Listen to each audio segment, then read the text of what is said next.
할렐루야. 누가복음 15장은 예수님께서 비유로 세 가지를 말씀하고 있습니다. 첫 번째는 잃은 양에 대한 비유, 그 다음에 드라크마를 잃은 비유, 그 다음에 돌아온 탕자의 비유, 이렇게 세 가지를 말씀하고 있는데 양 100마리가 있는데 그 중에 한 마리를 잃어버렸을 때 그를 찾아서 잔치를 벌인다는 겁니다. 잃어버린 양 하나, 99마리가 남아있으니까 뭐 한 마리 좀 없어도 되지 않나 이런 것이 아니라 한 마리의 양이라도 하나님께서 귀하게 여기신다. 한 사람의 영혼이라도 하나님께서 귀하게 여기시고 찾고 계시다는 것을 말씀하고 있고, 양과 목자의 관계를 통해 설명하고 있습니다. 그 다음에 드라크마의 비유인데, 이 드라크마는 신표입니다. 신표. 은전인데, 신랑이 아내를 맞이하기 위해서 지참금을 지불하는데, 그게 뭐냐 하면은 은전을 10개를 한 꾸러미로 묶어가지고 신부에게 줍니다. 내가 너를 사랑한다라는 그런 신표입니다. 그런데 이 신부가 그걸 중에 10개를 이렇게 꾸러미로 이렇게 묶어놨는데 어떻게 해서 빠졌던지 뭐 하나가 잃어버렸어요. 그러면 10개 중에 9개는 있지만 하나가 없습니다. 그런데 이것을 찾기 위해서 불을 켜고 온 방을 다 뒤지는 겁니다. 도대체 어디 흘러가 있느냐. 구석구석 다 찾아도 없어요. 만일 그렇게 되면 어떻게 되는가? 내 남편이, 내 신랑이 나를 사랑하여서 준 신표를 잊어버렸다는 그것은 내가 나를 사랑하는 그 남편에 대한 그 신뢰라든가 사랑하는 표현, 마음 이런 것들이 다 문제가 되기 때문에 이것을 절대 잃어버리면 안 되는 겁니다. 그래서 이것을 찾고 나니까 그렇게 해서 뭐 구석구석 다 뒤져서 이제 며칠 만에 찾아서 이제 남편이 자기에게 준 그 사랑의 정표를 찾았으니까 얼마나 기쁘겠어요. 그래서 온 사람들을 불러다가 잔치를 한다는 그런 겁니다. 그래서 하나님께서 우리에게 주신 그 사랑의 표시, 이건 우리가 잃어버리면은 무슨 수를 써서라도 잃어버리면 안 되지만 잃어버렸다면 찾아야 되는 겁니다. 그리고 오늘 본문에 나와 있는 이 탕자의 비유, 두 아들이 나오죠. 두 아들 2명. 그런데 하나들은 좀 못됐고 하나들은 좀 착하다라고 생각할 수 있는데, 아들 둘 다 본성은 착하지 않다라는 겁니다. 인간은 타고난 본성 자체가 집을 나간 탕자든 또 집을 지키고 있는 아들이든 그 본성은 이렇게 타락돼 있다라는 것을 알 수 있습니다. 그래서 적은 아들은 그것을 먼저 드러낸 것일 뿐입니다. 왜 그러냐면은 아버지가 재산을 이미 나눠줬어요. 나눠주니까 분깃이라 그러죠. 나눠주니까 그 아들은 그것을 처분해가지고 나 혼자 내 마음대로 살겠다고 아버지를 떠나버리는 겁니다. 아버지야 뭐 살든지 말든지 알아서 하시오 하고 그냥 나는 나 살 길 찾아가겠습니다 하고 집을 떠나는 겁니다. 타국에 가서 돈이 있으니까 사람들이 붙습니다. 지금도 마찬가지입니다. 여러분들 돈 있다는 소문나면 사람들이 와요. 돈 잘 쓰면 사람들이 붙습니다. 근데 돈 떨어지면 어떻게 됩니까? 사람들이 안 찾아옵니다. 근데 돈 떨어졌을 때, 돈 없을 때 나를 찾아주고, 나를 반겨주고, 나를 위로해준 사람이 있다. 그게 진짜 친구입니다. 근데 돈 떨어지면은 대부분 사람들이 관계가 멀어지게 되어 있습니다. 멀리하게 되어 있어요. 왜? 내가 가서 유익한 것이 없기 때문에 그렇습니다. 그래서 이 둘째 아들도 타국에 가서 그 아버지로부터 받은 어마어마한 재산. 그런데 그것을 쓰면은 평생 쓸 줄 알았겠죠. 평생 쓸 줄 알고 그냥 허랑방탕했다 이런 말입니다. 가정을 꾸려서, 쉽게 말하면 가정을 꾸려서 알뜰하게 아끼면서 잘 가게를 꾸려나가야 되는데 그렇게 하지 못하고 허랑방탕해버린 겁니다. 근데 그 돈이 얼마나 가겠습니까? 방탕하는 데는 어떤 방법이 없어요. 반드시 방탕하게 되면은, 허랑방탕하게 되면은 그것은 언젠가는 다 바닥이 나게 되어 있다. 유효기간이 있는 거예요, 유효기간이. 그래서 다 떨어지고 나니까 사람들도 찾아오지도 않고, 그렇게 자기 속까지 다 빼줄 것 같은 사람들도 코빼기도 안 보이고, 다 사람들이 멀리하게 되는 겁니다. 그런데 이제 자기 집에 먹을 것이 없어. 먹을 것이 없을 정도로 궁핍해졌다면 완전히 그냥 바닥까지 간 겁니다. 그런데 먹고 살긴 살아야 되니까 여기 뭐라고 되어 있냐면 지엽 열매를 먹으려고 해도, 지엽 열매는 그 지역, 팔레스타인 지역에서 특산물이에요, 특산물. 우리가 가끔 보면 등나무 같은데 이렇게 이렇게 열매가 이렇게 맺힌 거 있죠. 기다만한 거. 근데 안에 뜯어보면 별 아무것도 없는 거. 이게 그게 한 20cm 정도 된답니다. 20cm 정도 되는데 크기는 우리가 한 안에 들어있는 거는 요만해요. 조그만해. 완두콩처럼 색깔이 파랗고 단맛이 난답니다. 근데 그건 주로 이제 짐승들의 먹이로 주는데 가난한 자들의 식품이다라고 할 정도로. 그러니까 극도로 가난한 자들은 그걸 먹는 거예요. 그래서 조금만 가난하면서 벗어나면 그것을 안 먹는 겁니다. 그런데 이런 열매조차, 가축, 돼지나 먹는 이런 열매조차 먹으려고 해도 주는 사람이 없다.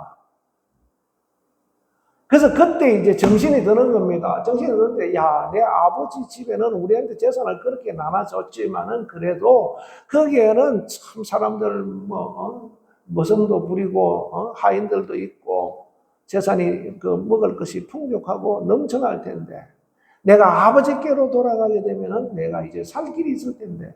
근데 그때 이제 그 생각이 번뜩 드는 겁니다. 근데 내가 아버지한테 어떻게 하고 나왔는데 어떻게 돌아갈 수 있겠는가? 그게 이제 고민이 되죠. 이게 고민하다가 이제 살 길은 아버지께로 돌아가는 길만이 살 길이다. 라는 겁니다. 오늘날 아담이 에덴 동산에서 하나님의 말씀을 거역하고 하나님과 멀어지게 됐는데 살 길이 없습니다. 그런데 예수님께서 살 길을 열어놓으셨어요. 그렇기 때문에 우리의 살 길은 바로 예수님께로 돌아가는 것, 아버지께로 돌아가는, 하나님께로 돌아가는 길만이 우리에게 사는 것이다라는 것을 보여주고 있습니다. 타락은 누가 했는가? 내가 한 거예요. 하나님이 너 타락해라 이렇게 해서 타락한 것이 아니라 내가 타락을 했다 이 말입니다. 내 욕심 때문에 타락을 했다. 아담과 하와가 타락한 것도 자기 욕심 때문에 타락한 것이고, 여기 둘째 아들도 자기 욕심 때문에 타락한 겁니다. 그래서 타락하여서 자기 욕심대로 다 살아보니까 이게 살 길이 아니구나라는 것을 알았죠. 그래서 영원히 살 줄 알았는데 살아보니까 이게 살 길이 아니구나, 죽는 길이구나라는 것을 알게 된 겁니다. 그래서 이제 그것도 어떻게 알았는가? 재산이 다 탕진하고 난 다음에 아는 겁니다. 재산이 조금이라도 있을 때는 그 생각이 안 들죠. 그런데 재산을 다 탕진하고 나니까 이제 아버지 생각이 나는 겁니다. 생각이 나면 뭐라도 해서 먹고 살겠지 했는데 그것조차도 안 되는 거예요. 그래서 이제 돌아가기로 결심을 합니다. 그래서 돌아왔는데 동구 밖에 서서 집을 보니까 이제 막 연기가 모락모락 나고 사람들이 왔다 갔다 하고 아버지가 나와서 일을 지시하는 것도 보이고 멀리서 보니까 보이잖아요. 그죠? 근데 수시로 아버지는 나와서 먼 산을 이렇게 멀리로 싹 살피는 거예요. 왜 그랬을까? 근데 거리가 너무 멀어서 서로 아직 보이진 않는데요. 그래서 이 아들이 좀 더 다가가 보는 겁니다. 그러니까 아버지는 수시로 나와서 계속 주시를 하는 거예요. 왜 그런가? 집 나간 아들이 언제쯤 돌아올까? 아들이 지 재산 다 탕진하고 거지가 되어서 돌아오기를 바랐겠습니까? 그게 아니라 빨리 깨닫고 돌아오기를 바라는 거죠. 재산이 문제가 아니고 빨리 깨닫기를 돌아오기를 원하는 겁니다. 그래서 일하다가도 뭐 동구박을 내다보고 또 뭐 사람들을 일 지시하다가도 또 내다보고 자다가도 일어나서 내다보고 새벽에도 내다보고 수시로 내다보는데 아들의 모습은 보이지 않는 겁니다. 언제나 올까?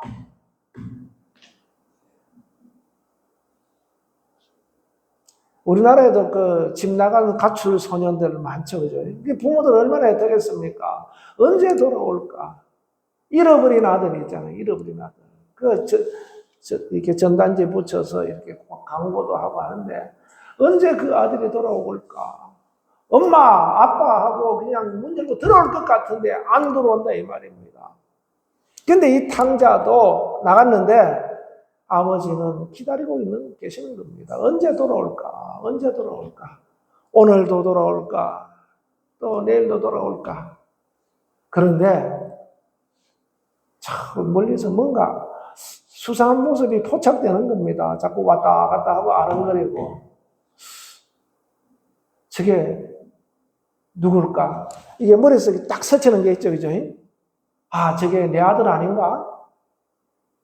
그래서 가보니까 재산 다 정리해가지고 나간 아들이 거지가 돼서 돌아온 겁니다. 여러분들 그때 뭐라 그러겠어요? 이놈 씨가. 어? 그렇게 말 안 듣고 가더만은 꼴 좋다. 나가 뒤져라. 뭐하러 왔느냐? 혹시 부모들이 그런 소리 할 수는 있어요. 그런데 마음에는 뭡니까? 표현은 그렇게 하지만은 마음에는 잘했다 표현하죠. 근데 여기 그 부자 아버지는 그렇게 표현하지 않고 잘했다 하더라. 내가 얼마나 기다렸는 줄 아느냐. 뭐 혹시 이놈 자식아 이 꼴로 왔느냐고 혼도 났을 수도 있죠. 근데 어쨌든 속마음은 잘했다는 겁니다. 그래 끌어안고 이 아들은 아버지 제가 잘못했습니다. 그가 돌아올 때 뭔 생각을 하고 돌아왔습니까? 나는 아버지를 아버지라 부르지 않고 안 불러도 좋고 내가 품꾼의 하나라. 그러니까 일꾼의 하나처럼 취급한다 할지라도 내가 아버지께서 나를 받아주시기만 한다면은 나는 그걸로 만족합니다라는 마음을 가지고 온 겁니다.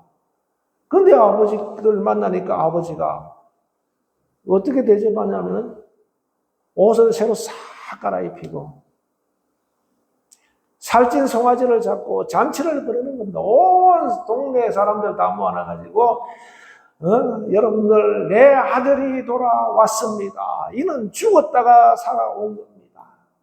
여러분들 축하해 주시고 기뻐해 주십시오. 그러니까 이 아들이 몸둘 바를 모르는 거죠. 자기는 아무리 생각해도 죄인이고 자기가 자기 같으면은 못 받아줄 것 같은 그런 죄인인데 아버지는 모든 것을 용납하고 받아들이고 새 옷을 입히는 겁니다. 그리고 잔치를 합니다. 그래서 이제 문제가 뭐냐면 큰아들이 이제 밭에서 일하다가 돌아오니까 뭐 우리말 식으로 하면 장구 소리가 나고 징 소리가 나고 막 노래 소리가 나고 풍악기를 울려서 막 이게 누구 집에 잔치하는 소리냐?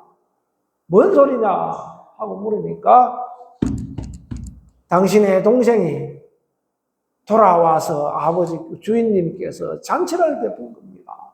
그러니까 이 아들이 뭐냐면은 막 화가 어떻게 됩니까? 머리끝까지 올라오는 거예요. 아니 그렇게 아버지를 배신하고 나간 놈을 뭐가 좋다고 그렇게 불러다가 잔치를 합니까? 나는 내가 아버지 곁을 이렇게 몇 년 동안을 지키고 섬기고 했는데 친구들 불러다가 염소 새끼 한 마리라도 잡아서 잔치를 베푼 적이 있습니까? 그러니까 이게 이제 그 큰아들은 옆에서 아버지를 섬기고 존경하고 했지만은 속마음이 드러나는 거죠. 그죠? 속에 있는 그 타락한 인간의 본성이 드러나는 겁니다. 그러면 아이고 내 동생이 돌아왔으니까 당연히 나도 기뻐하고 좋아해야지. 그렇게 하지 않는 거죠. 그놈이 뭐라고 그렇게 잔치를 베풀 정도로 뭐 잘했다고 그렇게 하십니까? 근데 여기서 이 아들의 표현은 뭐냐, 큰 아들의 표현은 뭐냐 하면은 그 30절에 보면 아버지의 살림을 창녀들과 함께 삼켜버린 이 아들이 돌아옴에 이를 위하여 살찐 송아지를 잡으셨나이다. 그러니까 동생에 대한 그 인식이 뭡니까? 아버지의 재산을 가져가 가지고 허랑방탕하고 다 날려버린 아들이다. 여기에 꽂혀 있는 겁니다. 집 나가서 고생하다 돌아온 아들의 동생에 대한 생각이 아니라 그냥 단지 아버지의 재산을 탕진하고 도덕적으로 허랑방탕한 이것에만 갇혀 있는 거죠. 그러니까 이 아들은 그러한 판단을 하고 있는 겁니다. 자기는 그렇게 하지 않았다는 거죠. 안 한 거는 맞아요. 그죠?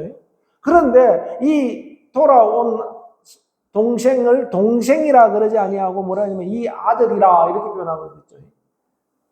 자기 동생이잖아요. 근데 동생인데 동생이라는 표현을 안 쓰고 이 아들이라는 거예요. 이 아들. 그러니까 이 형도 동생이 그렇게 한 것에 대해서 말은 안 하지만 굉장히 어떤 분노를 가지고 있는 거죠. 더군다나 이게 잔치를 베풀어 주니까 더 화가 난 겁니다.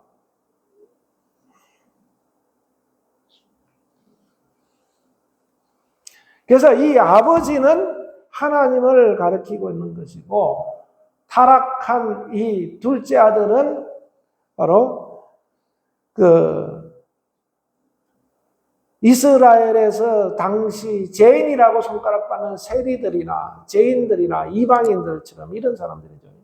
그리고 큰아들은 뭐냐면 그 바리새인들과 같은 그 유대 종교 지도자들 또 일반 유대인들은 뭡니까?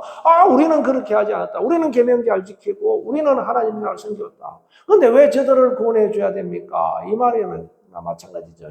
이방인들을 향하여서 왜 저들을 구원해 줘야 됩니까?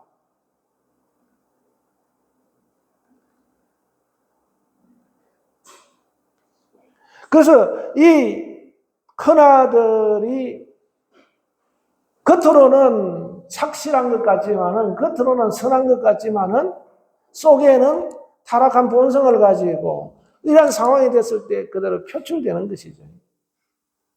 그러나 하나님은 그러한 자들이든 유대인이든 선택된 이스라엘 백성이든 이방인이든 죄인이든 모두에게 하나님께서 은혜를 베푸시고 사랑을 베푸시고 돌아오기만 하면은 바로 살찐 송아지를 잡아서 잔치를 하는 것처럼 그렇게 우리에게 은혜를 베푸시고 사랑을 베푸시고 대우해 주신다는 겁니다. 이게 얼마나 하나님의 큰 사랑인가. 우리는 이 둘째 아들을 보면은 탕자지만은 우리의 속성이 그대로 나와 있는데 바로 이사야서 53장에도 바로 예수님을 팔아버리고 십자가에 못 박혀 죽게 하고 자기들은 양 같아서 다 뿔뿔이 자기 길로 떠났더라라는 겁니다. 그러니까 돈 생기니까 나 살 길을 찾아서 떠나는 거예요. 근데 그게 살 길이 아니죠. 그러한 그러한 인간을 주님은 마태복음 9장 36절에도 무리를 보시고 불쌍히 여기셨다 그랬어요. 불쌍히 여기셨다. 그래 그들을 마치 목자 없는 양같이 보며 목자 없는 양 같아서 고생하며 기진하였더라. 바로 우리 인간의 상태는 자기는 자기 잘나는 맛에 막 폼생폼사 살지만은 그러나 하나님이 보실 때는 목자 없는 양이다 이 말입니다. 목자 잃은 양. 날마다 고생하고 날마다 기진하여서 하나님이 보실 때 불쌍히 여김을 불쌍히 여기게 볼 수밖에 없는 그런 존재다 이 말입니다. 그런데 우리는 뭐라 그럽니까? 잘났다고. 하나님을 모르니까. 얼마나 세상에서 우리를 가장 교만하게 할 수 있는 것은 뭐냐면 첫째는 물질입니다. 물질에서는 사람이 교만해져요. 그런데 물질이 내가 많으면 많을수록 겸손을 배우는 것은 굉장히 중요합니다. 그래서 물질이 많이 오면 많이 올수록 하나님께서 나를 더 겸손하게 하라고 하는구나. 우리 그리스도인들도 마찬가지죠. 돈이 생기면 교만하게 되어 있어요. 나중에 하나님이고 뭐고 다 잊어버립니다. 그런데 물질이 생기면 생길수록 겸손함을 배워야 된다. 그리고 어떤 권력이나 명예가 있게 되면은 교만해지게 되어 있어요. 왜 힘이 있으니까, 힘이. 내가 말 한마디 하면은 그냥 그게 막, 바로 막, 어떤 결과가 나타나죠. 그게 힘이죠. 그죠? 내가 막, 나는 주라고 했는데도 안 되는데 어떤 사람이 와서 말 한마디 하니까 그냥 툭 떼버리는 겁니다. 그래서 그것이 이제 옛날에는 뭡니까? 부패의 원상이 되죠. 돈 먹이고, 그러니까 돈을 대주고, 말을 하게 하고, 그러면 그것이 이루어지는 거예요. 어떤 허가가 안 나는 것도 돈을 써서, 뇌물을 써서 그 힘 있는 사람이 와서 말 한마디 하면 그냥 안 되는 것도 되게 하는 거. 그게 옛날에는 굉장히 심했었습니다. 지금은 이제 많이 투명해져가지고 그런 것이 덜하지만은 후진국일수록 그게 많이 나타나죠. 이제 북한도 마찬가지랍니다. 돈 안 쓰면은, 뇌물 안 쓰면은 되는 일이 없다는 겁니다. 왜? 그게 힘이기 때문에. 그러니까 교만해질 수밖에 없죠. 권력, 명예, 또 하나는 뭡니까? 지식. 이건 참 어려워요. 돈은 없으면 그냥 떨어져 버리죠. 그죠? 권력 떨어지면 그냥 끝나버립니다. 하루아침에 거기서 뭐 사표를 내야 될 상황이 생겼거나, 어떤 일에 연루돼서 그냥 해고를 당했거나 이러면 끝이 나버립니다. 대통령도 그 자리에 내려오는 순간 그때부터는 아무런 힘이 없어요. 있을 때는 힘이 있지만.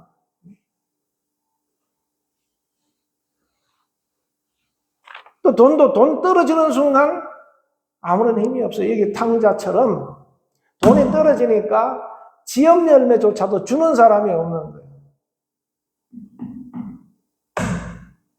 할렐루야. 우리 정신 바짝 차려야 됩니다. 돈도 중요하지만 돈이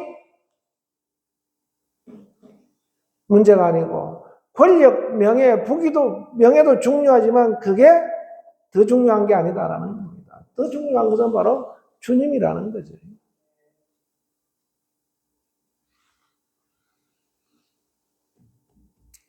근데 제일 어려운 게 뭐냐면 지식입니다. 지식은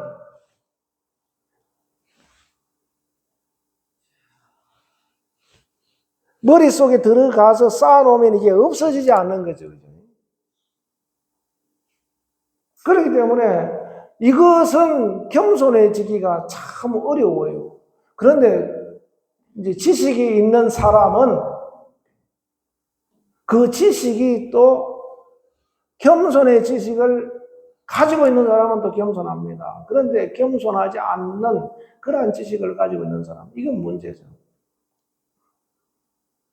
오늘날은 이 지식이 많은 사람이 좋은 대학 들어가죠. 그죠? 지식이 없는 사람.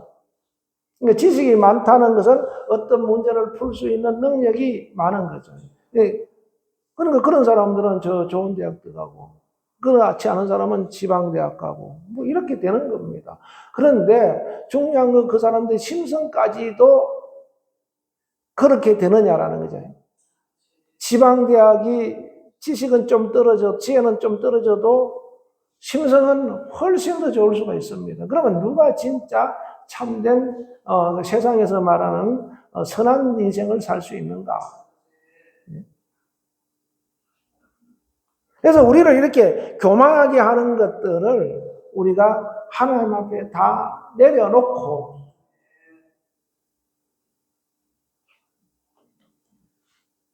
하나님에게로 돌아와야 된다는 겁니다. 그래서 우리는 지식이 충만해졌으면 지식으로 그를 판단하고 정죄하고 하죠. 에이, 무식한 것들. 예를 들면 이런 식으로 이제. 또 돈이 많으면 돈 많은 것 가지고 없는 사람들을 판단하고 비판합니다. 권력 있는 사람은 영화를 누리는 사람은 그거 가지고 모든 것을 판단해요. 그런데 우리는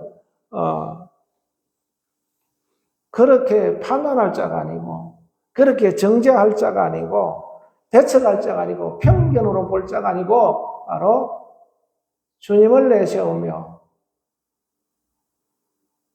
주님 앞에 겸손한 자가 되어야 된다는 겁니다.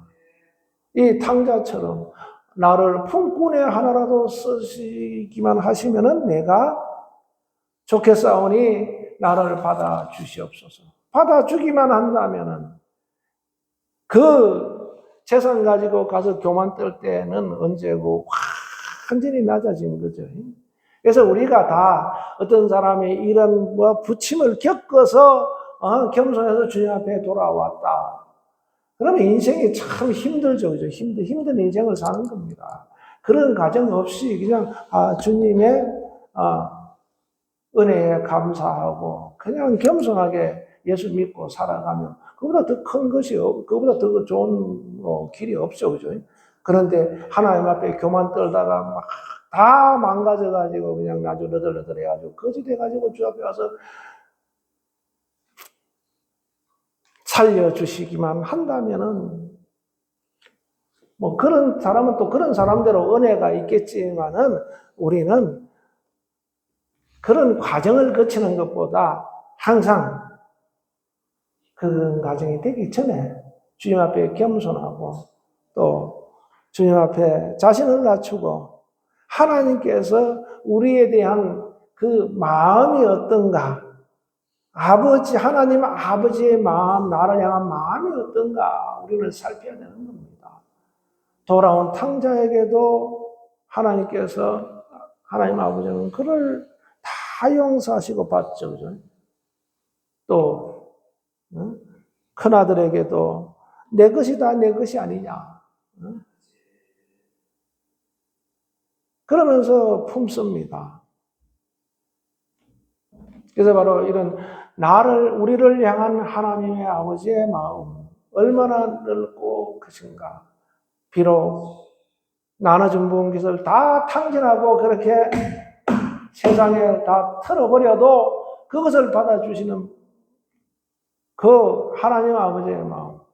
바로 오늘날 우리 인간이 하나님을 떠나 죄를 저지르고 있는데도 불구하고 회개하고 오면은 주님께서 받아주시는 겁니다. 그래서 이스라엘 향해서 이사야 선지자 같은 경우를 통해서 계속해서 너희가 회개하라. 그리고 또 호시아 선지자도 뭡니까? 돌아오라. 하나님은 알라. 끊임없이 돌아오라, 회개하라. 기다리시는 겁니다. 내가 네 상처 다 싸매주겠다는 겁니다. 꼬매주고 싸매주겠다. 돌아오라. 그렇게 기다리시는 분이 하나님이시다. 그래 그 마음을 오늘 탕자의 비유를 통해서 고스란히 그대로 드러내주고 있는 겁니다. 할렐루야. 하나님은 나를 끝까지 기다리시고 끝까지 나를 품으시고 끝까지 나에게 기회를 주시고 끝까지 나를 사랑하시는 분이 하나님 아버지다. 그 마음으로 탕자를 받아주시는 것처럼 오늘날 우리도 받아주고 있는 겁니다. 할렐루야. 그렇기 때문에 여러분 우리가 해야 할 자세는 뭐냐면 늘 주님 앞에 겸손하고 하나님을 사랑하는 마음을 잘 표현하여서 하나님께서 그 아버지의 마음을 이해하고 하나님께서 우리에게 베푸신 큰 은혜를 늘 감사하며 살아가는 자 되어야 될 것입니다. 기도하겠습니다. 하나님 아버지 감사합니다. 오늘 탕자의 비유를 통해서 우리에게 보여주신 하나님 아버지의 마음이 우리가 마음을